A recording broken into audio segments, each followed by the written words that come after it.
I want to talk about these pronatalists is because I saw this video on a YouTube channel I quite like, Howtown, yeah, and they were doing this like population growth versus depopulation debate, and I don't think it actually went into like the perils of depopulation too much, which is we don't want people just for the sake of having more people. In fact, I would think a lot of these entrepreneurs, Silicon Valley billionaires would prefer their workforce be reduced and replaced by AI altogether. Well, that will certainly be necessary, right?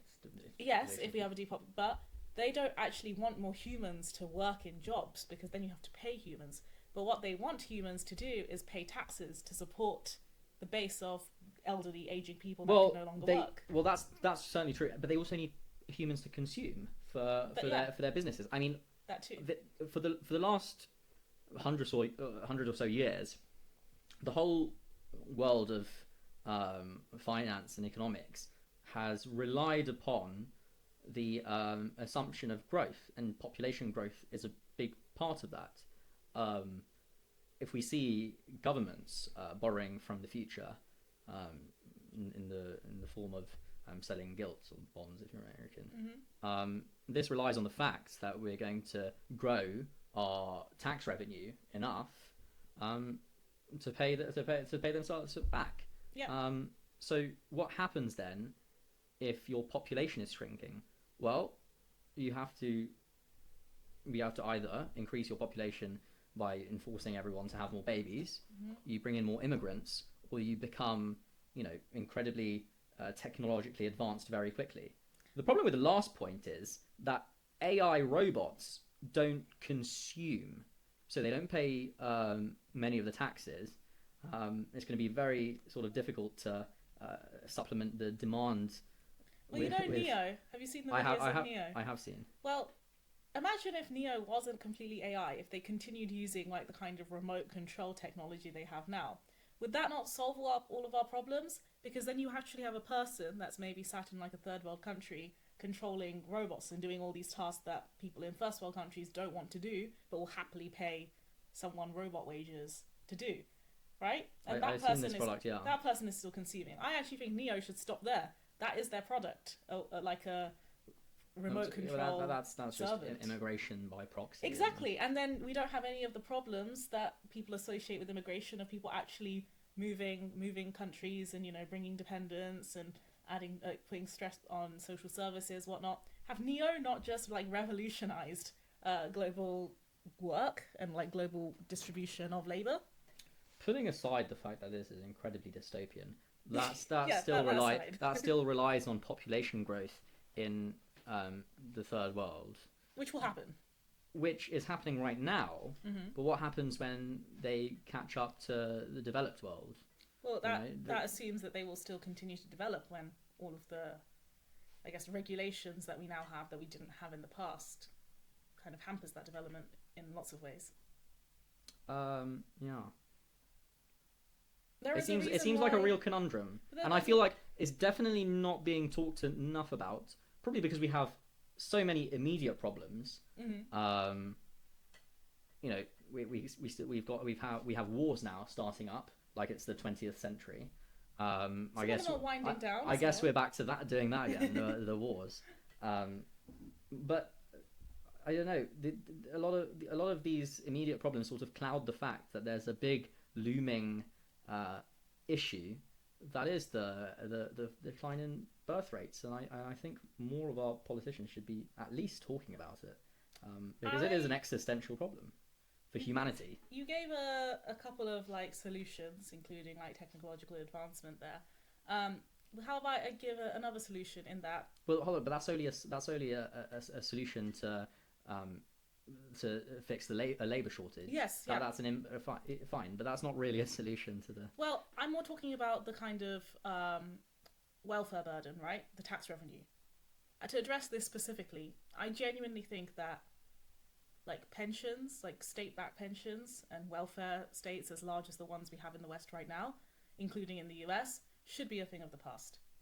And I think a lot of the problems that we have now associated with the aging population would just reduce organically if we did not place such high emphasis on And this is going to sound like, I know this sounds harsh, and I know this sounds dystopian, but young people live through such harsh conditions these days, trying to like get ahead in life to begin with.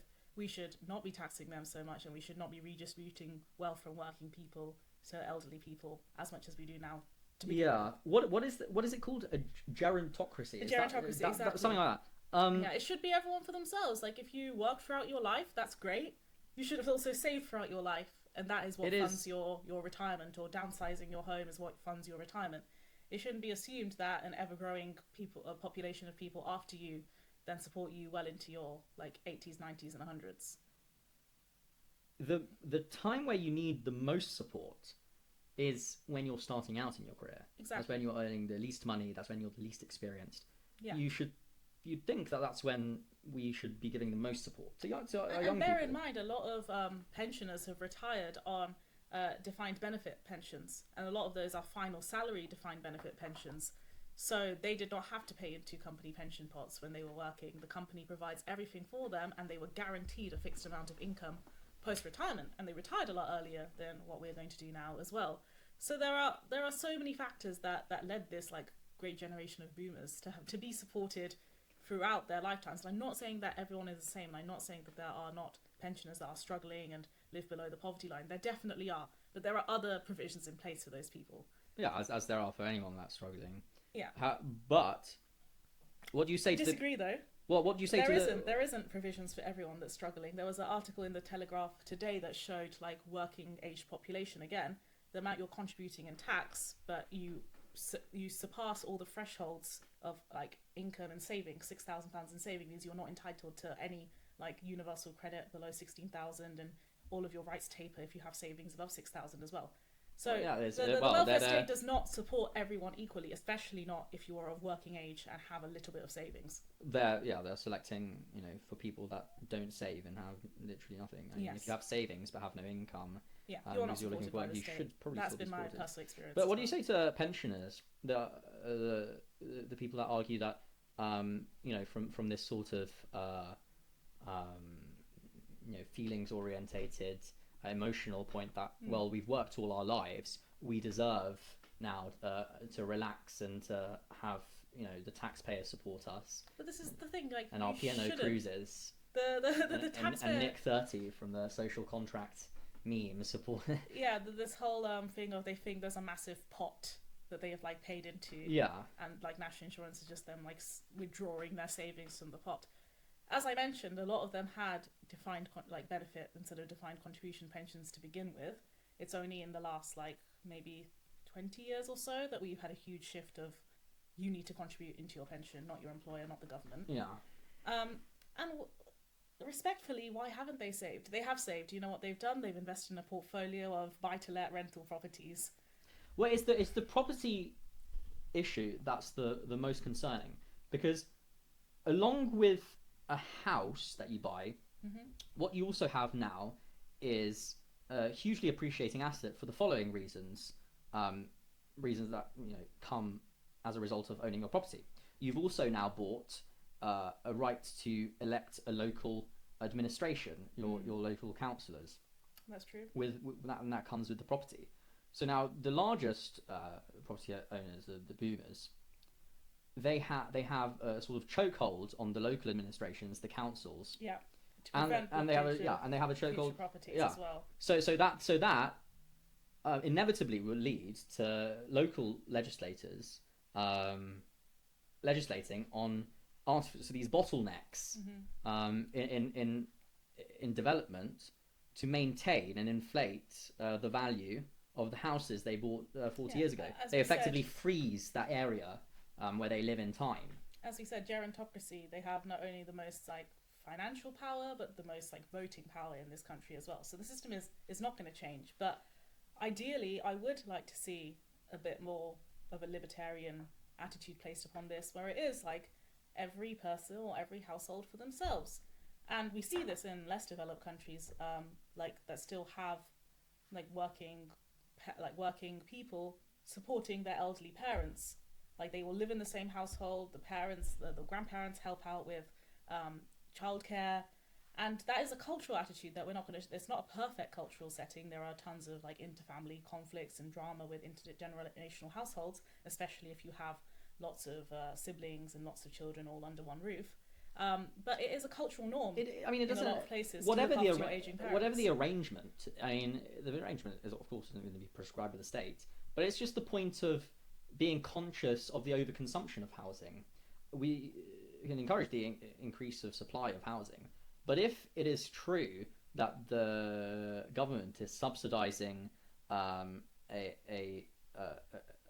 those of the older generation, let's say a baby boomer that is living alone in a 5-bedroom house in London, commuting distance from the capital, that is clearly an overconsumption of housing, and that probably should be disincentivized, because most of the issues that we've talked about in this episode, the reduction in birth rates, the issues that men and women have, especially men, is the lack of availability of housing. It's more complicated than that, and getting your own house and settling down is a key milestone in life. It's more complicated than that, though, how to get granny and granddad out of the big family homes. Because you're going to talk about stamp duty and stuff. I'm not just going to talk about stamp duty, actually. I'm going to talk about inheritance tax. Yes. In that primary properties are exempt from a lot of inheritance tax in a way that liquidating your property and downsizing isn't. So I suspect a lot of kids have told their parents, no, you need to live in this house until you die. Otherwise, we're going to have to pay thousands upon thousands of stamp duty on it. This is why we've got such a outrage reaction to Labour's recent, like 1 year ago, inheritance tax changes that disproportionately affected family farms. Because again, the value of assets, when you try to change these thresholds and say this falls under inheritance tax and this doesn't, negatively affects people that are sitting on big assets and want to pass it down to their kids. So I don't know how you get both sides to agree to that. I don't think even the parents in their 60s, 50s or 60s want their parents to downsize and free up the cash if that means paying a lot of inheritance tax on it.